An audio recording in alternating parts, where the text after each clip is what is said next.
Well, hey everybody, I think we are live. I will say hey again here in just a moment. Thank you guys for joining in and being patient with me today. Thanks again. Good morning. Welcome, teachers, parents, students, whoever you are. Thanks for joining in on the live. Again, this live training, this live assembly, if you will, if I was standing in your school in front of you, this will be uploaded to YouTube so you can have that, so you can refer back to it. For your own self as you are preparing here in the next few months to get back in the schools. If you are a student and you need some help, you are struggling with anxiety right now, you're struggling with all the effects of what's been going on, this can be something that you can turn to prepare you as you are making changes, as you're making shifts in your life.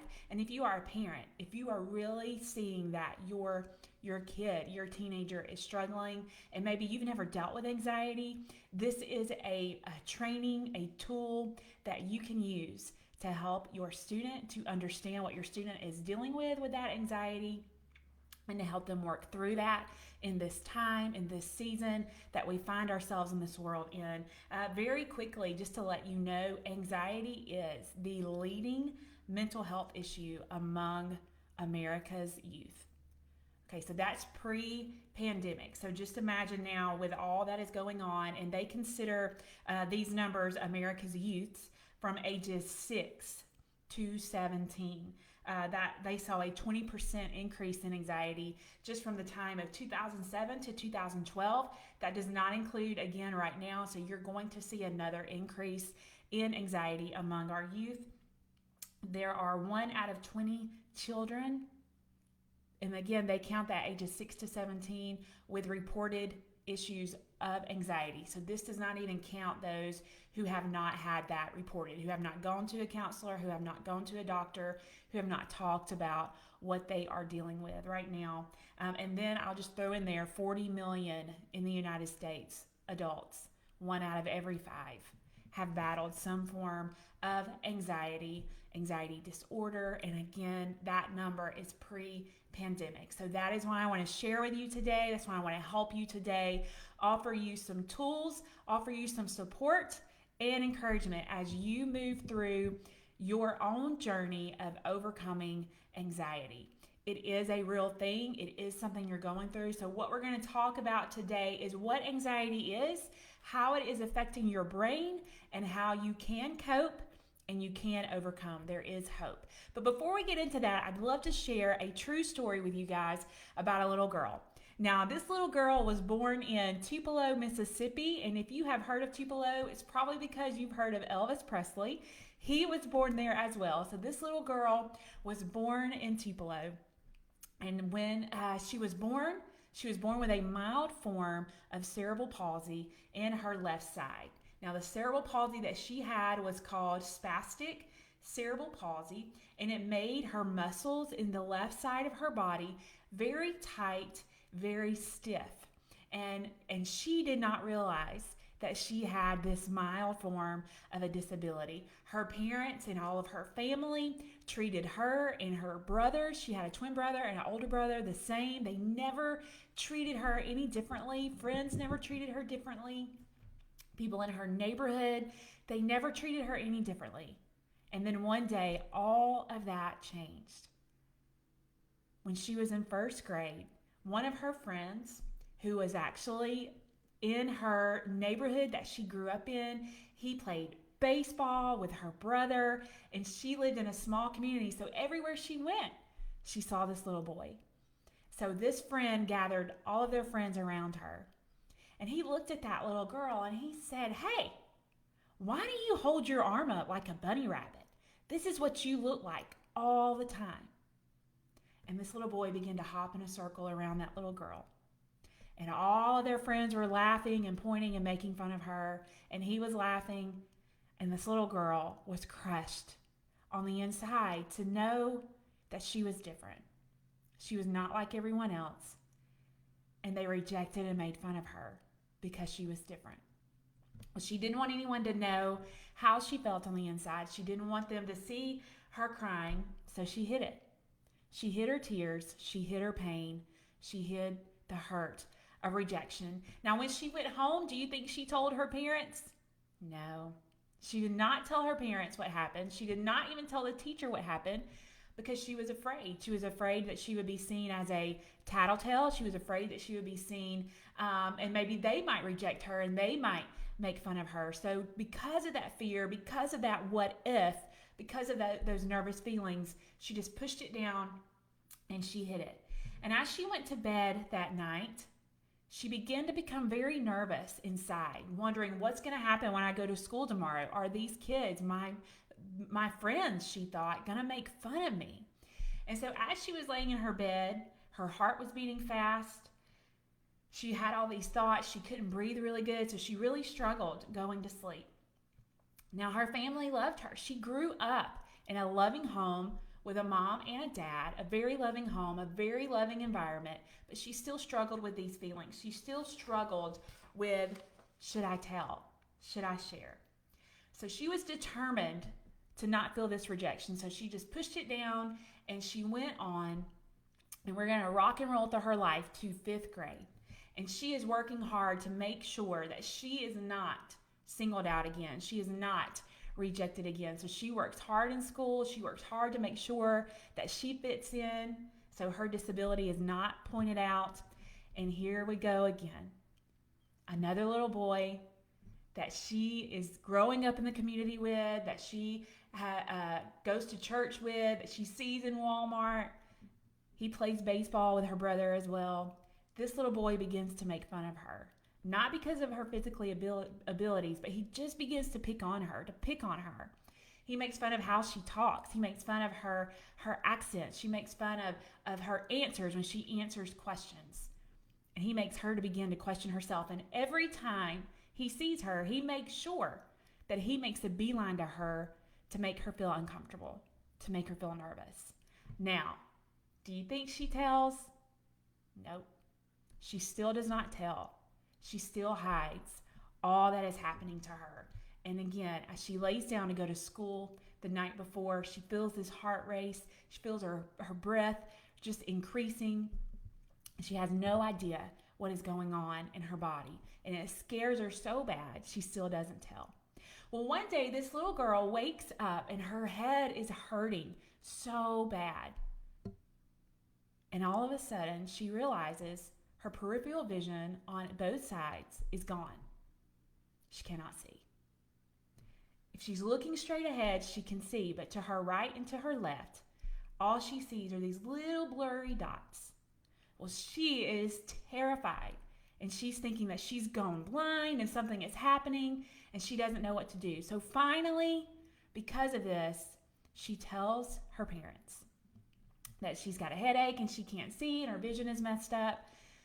So her mom makes her appointment to go to the doctor, and her mom go to the doctor, and the doctor checks her out and he asks her lots of questions. And then he looks at the little girl and he says, "Is there someone picking on you?" And the little girl begins to cry. She can't hold it in anymore. She can't hide it anymore. And she tells the doctor what's been going on in her life at school. And her mother is shocked because her mother had no idea this was happening to this little girl. So the doctor looks at them and he says, "Listen, you are dealing with anxiety. This is anxiety."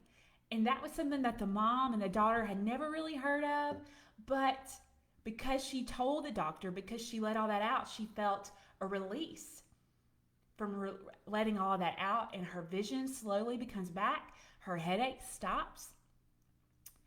And she finally stood up to that little boy, and that little boy left her alone. So I want to pause here very quickly and just say to you, adult, student, whoever you are, your words are powerful.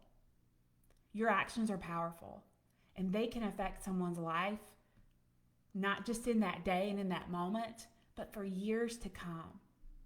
So I want you to understand that you have the power to encourage or discourage someone, to lift them up or tear them down. So how will you use your words? So this little girl moves on through her life, and she makes it to her senior year of high school. She's in the top 5 of her class. She's working hard to get scholarships because she knows that her family does not have the money to pay for her to go to college, but she desperately wants to go and to continue in her education and in the job that she wants to have. And so she's feeling all of this pressure to get all of these assignments done and to fulfill all of her duties as she's president of clubs and she's fulfilling other aspects of her high school career. And one day, as they're driving to school, she has her breakfast in her lap and she's wanting to drink that great cup of orange juice because she loved orange juice in the morning. She wasn't aware of coffee at that time. Her brother hit a bump in the road, just a tiny bump, not on purpose. He hit the bump. And her orange juice goes everywhere, all over her khaki cargo pants. And she just starts crying. She just starts crying over the spilt orange juice. And the boy, God love him, boys, we know it's hard to deal with all the emotions of a girl. He wasn't sure really what to do. So he goes on into the school and the girl goes home. And all this pressure had caught up with her. And she begins to feel these headaches again and this anxiety again. She laid in her bed, wanting to give up, wanting to just quit. But she did finally tell her mom what was going on and her older brother what was going on. And her older brother came and got her, and he drove her around and made her talk till she didn't have anything left to say. And he helped her work through those issues that she was going through, that pressure that she was feeling. That little girl was me. That person was me, who dealt with the pressure of anxiety, who dealt with the pressure of all the things around her, of rejection and the what ifs and is this enough? Am I enough? Will this be enough? And I didn't know that it was anxiety that I was dealing with until I was an adult and until that anxiety grew into depression and it almost took my life. So the reason that I come and I share in your schools and I share in your groups and I share in your clubs is because I don't want anxiety to steal from your life, to make you think that you have nothing to give and that this is the way you have to live. You can do more. You can be more, and there are ways to overcome. It is amazing to know that when anxiety increases within a student or within us as an adult, our working skills plummet. Take, for example, test anxiety. When you are in that moment of anxiety, you have studied, you have prepared for that ACT, you have prepared for this exam. Maybe you're in college and it counts 40% of your grade and you've done all you can do. And when that moment of anxiety comes in, science shows us that your IQ can drop 13 to 20 points. Test anxiety. It is very real, and it can make you freeze, and it can make you paralyzed in what you need to do in that moment. So let's talk about this. What is anxiety? What is all this that's going on in your brain and causing all of these things to happen? So anxiety is this fear, this level of fear that of a dangerous situation that could happen. It's the thought of a dangerous situation that could happen, not one that is, but the thought that it is. It's being afraid that you're in danger. It's overly being nervous about what might happen. It's a physiological response from your brain that thinks there is a danger. Now, your brain, if it thinks it's in danger or if you are in danger, it's going to respond in the same way because your brain was created to keep you alive. It wants to keep you alive. So it's going to look at the threat of a danger or a real danger. It's going to treat it the same way. Now, you have this thing in the emotional part of your brain called the amygdala. You have an emotional part of your brain, and you have the cognitive part of your brain. When you're in that cognitive part of your brain, you're calm, you're chill, you can think through things, you can make decisions, and so the emotions are not in control. The emotional part of your brain, this is where your amygdala lives. And I'll tell you guys, I had to ask Siri several times how to say that word, but you have these amygdala. You've got two of them in your brain, and they're shaped like an almond. And your amygdala's function is to assess the emotional significance of things in your environment, and it assesses what's a threat to you in your environment, which this is great. So within your amygdala, that's where your fight or flight response lives. And I often call it your fight, flight, or freeze response, which oftentimes when that anxiety hits, you don't really move. You're just frozen, right? You can't move. So your amygdala decides if there is a car racing towards you. Let's say you are headed into a coffee shop. I love coffee, y'all. I absolutely love it. We have a coffee shop here where I'm from called Karma's. So let's say, for example, I'm walking into Karma's to get my coffee, to get my drink, hang out with my friends, and this car comes racing at me. Well, this is where your amygdala kicks in a awesome way in your fight or flight response. So what am I going to do? I don't want to be in the cognitive part of my brain, right? And sit there and think, should I run away from this car? Should I stand here? Should I put my hand up and see if I can make it stop? No, I want that fight or flight response to say, move, run, get out of the way, right? So that fight or flight response is so important in that dangerous situation. Or let's say you're in your bedroom, or you're playing video games, or you're reading a book, and this big black widow spider comes hanging down in front of you. What's your response going to be? It's going to be different for different people. For me, I'm out of there. I'm gone. I am flight. Get me away from that spider. For some of you, you may karate chop that spider and you are going to fight it and it's gone. You've taken care of it. So it's different. But that amygdala makes sure that that fight or flight response is taking care of you, and that is healthy. However, just imagine living daily in that fight or flight response where your emotions, your hormones, they're charged up and they're constantly going. They're constantly thinking and morphing into, am I in danger? Is this a dangerous situation? What about this? What about that? And you live in that constantly. You live in those emotions. You live in the emotional part of your brain constantly. And when you do that, when you live in that fight, flight, or freeze response constantly, it comes into this fear and anxiety mode. Now, again, the amygdala thinks that it is protecting you, and it's oftentimes a lot like a overprotective parent. Do I have any overprotective parents out there? Or maybe you're a student and you're like, oh my goodness, yes, my mom is so overprotective. I'm one of them. And so sometimes, even though the amygdala thinks it's doing good for you, it goes into that overprotective mode, and it's really not helping you. All of those chemicals are going on. All of these emotional reactions are moving around. You've got the hypothalamus is activated, and it activates your pituitary gland, and then it activates your adrenal gland, and it secretes these hormones and this adrenaline and this cortisol, and you have this potion, this super fuel that's raging in your body and causing and triggering fear, triggering this fight, flight, or freeze response, creating this anxiety within you. And what our brains are needing us to do is to take back the controls. You get to be the boss. If I was standing in front of you today, I would tell you to repeat after me, I'm the boss of my brain. So just say that with me. Say, I'm the boss of my brain. You are. You get to be the boss of your brain, and your brain has all of these things coming at it, all of these emotions, all of these thoughts coming at it, and it just takes it all in. So what it needs for us to do is to take back the controls.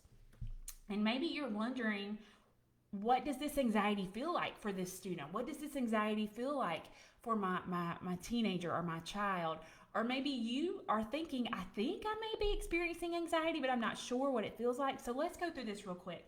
Sometimes when this anxiety, when this super fuel is raging through your body, you may feel a shortness of breath. And this is because your brain has told your body to stop using the oxygen on those strong breaths and to send that oxygen to your muscles so that your muscles are going to have this energy to fight or to flee. And to make this happen, your brain is organizing your breathing to change from normal breaths to slow breaths because it's trying to strengthen your muscles if you do have to fight or if you have to run, which is great, but it doesn't feel great, especially when you're not in danger. It's just the thought of a danger. But again, your brain is going to respond in the same way. You may feel your heart beating out of your chest. It may feel like there's elephants sitting on your chest. And this is because your heart is working so hard to pump this fuel and this blood, again, to your muscles to help you to run or to fight. And it's doing its job, but it feels scary. It feels like you're having a heart attack, right? It feels like it don't feel like it's normal. It feels scary. You might feel dizzy or confused, those headaches. And again, it's because there's all of this surging superfuel, this adrenaline and this cortisol and these hormones flowing through your body, and this oxygen builds up, the carbon dioxide drops, so you feel dizzy. You feel confused. You're not really sure what's going on. You might feel sweaty. You may feel like your hands are sweaty. You may feel like your armpits are sweaty. You may feel like your forehead is sweaty. And this is because your body is trying to cool down so that it doesn't overheat. And if you have to fight, if you have to flee, you can do it longer. So again, your body thinks it's doing all these good things for you, but because you're not in danger, these things do not feel good. Or you may feel like you need to just burst into an emotional tirade of anger. Or you may just cry for absolutely no reason because, again, this amygdala, they live in the emotional part of your brain. And so these emotions are taking over, and because you don't have anywhere to burn this fuel, they spill out of you.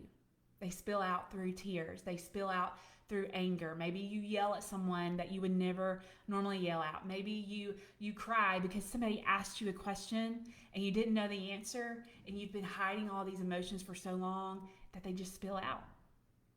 So these are different things that you might feel when you are under anxiety or under an anxiety attack, or maybe you get a tummy ache or you have butterflies in your stomach. These are all different physical symptoms. Now you're experiencing these things because your brain is acting in this way to try to keep you alive, again, because you have nowhere to send this super fuel to get rid of these things because you're not in danger. It feels very uncomfortable. It feels very scary. And when you don't know what it is, you don't know how to respond. And I want to tell you today that there are ways to respond when you feel this anxiety coming in. Even though your brain is misreading the situation, you can read the situation carefully, and you can respond, and you get to be in control today. You get to say, all right, this is what we're going to do. So, first of all, what you can do is pause. Just pause and take a deep breath. When you feel this anxiety rising up, when you feel your heart rate increasing and you feel your breath becoming shorter and you begin to feel dizzy, you can pause and take a deep breath. And when you begin to take these deep breaths, what's happening is it relaxes that amygdala. It's like a massage on the amygdala, and it's relaxing it and it's telling it to chill out. And when that amygdala relaxes, what happens is you snap out of that and you move into the cognitive part of your brain. And these physical and emotional things that you're feeling because of the amygdala, because that emotional part of your brain was in control, begin to calm down.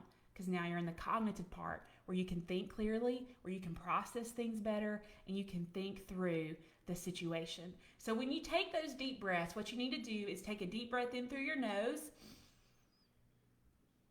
hold it in for 4 or 5 seconds, and then exhale through your mouth. And do that several times. And as you take those deep breaths, again, you're calming yourself down. You're moving out of that emotional part of your brain into the cognitive part of your brain. This can help before taking tests. This can help when you feel that anxiety rushing in. This can help as you're laying in your bed at night. Take those deep breaths. Another thing you can do is get active. So again, this super fuel is raging in your body and it needs somewhere to go. It needs somewhere to burn because it's inside. It feels like it's burning you. So you need something to do to burn that fuel. So if you can get active, within that moment, maybe go for a walk or do some jumping jacks or go for a run or get some weights out and work out with some weights. Go do that. Or begin to have an exercise routine now where you're exercising 20 to 30 minutes a day and you're getting your body active so it can burn that fuel, so it can get into the dopamine, into those good hormones. Because, see, that feels good to your body and it's going to want more of that. So, by getting active, you're giving that super fuel a place to go and you're allowing your body to experience these good hormones in a good and positive way. Another thing that you can do is have an attitude of gratitude. Now, I know that may sound cheesy to you, but your brain cannot be in an anxious and a grateful state at the same time. It cannot happen. So when you are on purpose and intentionally thinking on what am I grateful for in my life, you're going to notice a shift in your thinking. It's going to snap you out of those anxious thoughts. So what you could do is just take a minute and have a minute of gratitude in your life. You can write it down. You can just think about it. But what are you grateful for in your life? And get very, very specifically. If we were at your school right now, or we were in a training, I would ask you to shout out some things that you were thankful for. And as I've done this in the past, I love how students and teenagers are thankful because they're thankful for their friends. They're thankful for their bathroom. They're thankful for clean water and food, their four-wheeler, their dog, their cat, their parents, their grandparents, their teachers. They're thankful for their sports. They're thankful for books. They are thankful for all sorts of things. And when you begin to figure out what are you thankful for, you can even pause this video and sit for 1 minute and say, what am I thankful for? You're going to notice something within your body. You're going to feel more relaxed. You may feel yourself kind of raise up. You're going to feel a smile on your face, and you're going to feel different. And that's what gratitude does. Once again, it gives us those good, positive hormones. So what I want to challenge you to do is every morning when you get up, think on 3 things that you're thankful for. And then when you go to bed at night, think on 3 things that you're thankful for and get very specific. It could be a pair of Air Jordans.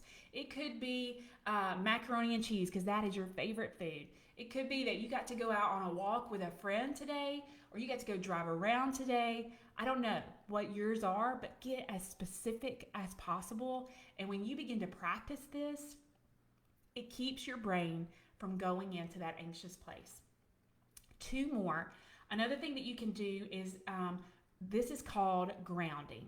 So when you feel that anxiety coming on, many times it's because we're in this what if phase. What if this happens? Or what if that happens? Or oh my goodness, what if this dangerous situation happens? So in our brain, it takes those what ifs and it is creating this movie. It's playing this movie in your head that appears as reality. And it overcomes you and it makes you feel like you're in this dangerous situation. So you want to move out of that what if place and you want to move into what is. You want to move into reality. What is your reality in this very moment? So this is what grounding will do. It takes you out of what if and puts you into what is. So what is something that your feet are touching? What does that ground feel like? Is it carpet? Is it grass? Is it hardwood? What is something you can taste? Is it something breakfast that you've had today, or a candy bar that you've had, or some sweets, or something else? What is something that you hear? Are you outside? Do you hear birds? Do you hear a lawnmower? Do you hear a TV show? Do you hear video games? So this grounding thing that actually takes your senses, what you can see, taste, touch, feel, and smell, and that gets you out of that what if mode and puts you into the what is, the reality around you, and it brings you back into that calm place.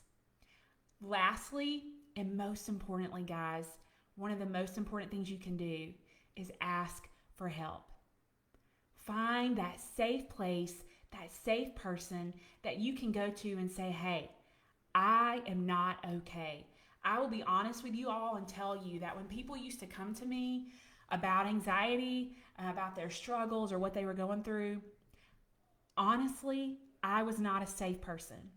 I would say things, and maybe many of you have heard this. I would say things like, well, you just need to try harder.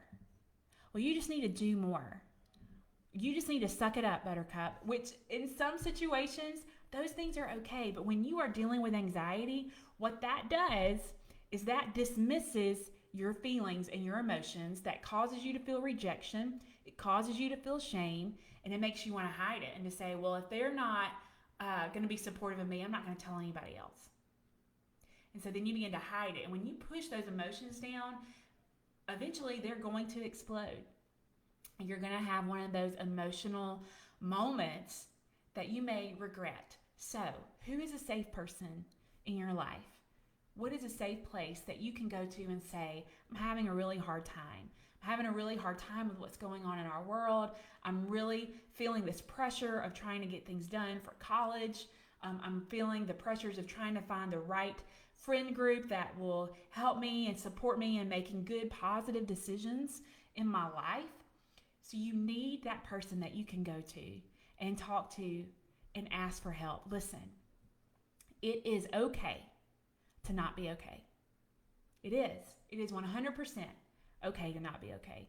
It is okay to feel the stings of the pressure that you have in your life, because here's the deal.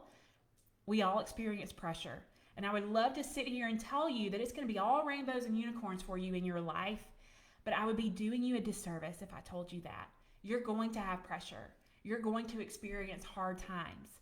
So you need to know that you've got these skills in your life. You've got these coping tools in your life that's going to help you when this pressure comes. Taking those deep breaths, being active and going on walks, or finding other ways to get that activity, allowing your body to move.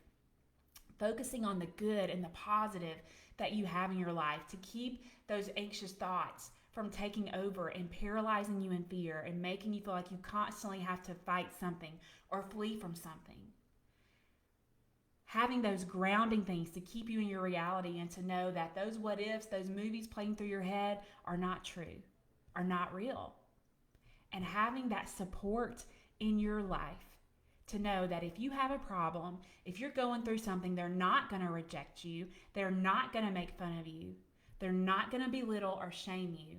They're going to say, I'm here to listen. And if I don't have all the answers, I'm going to listen to you, and we're going to figure out the answers together. And we all need that in our life. So guys, I hope that these coping skills are going to help you as you move through school. Again, this would be a little bit longer and a little more in depth if I was in front of you, but I want you to have this tool because I want you to know now how to deal with it so you're not like an adult like me trying to play the cleanup game and fix it.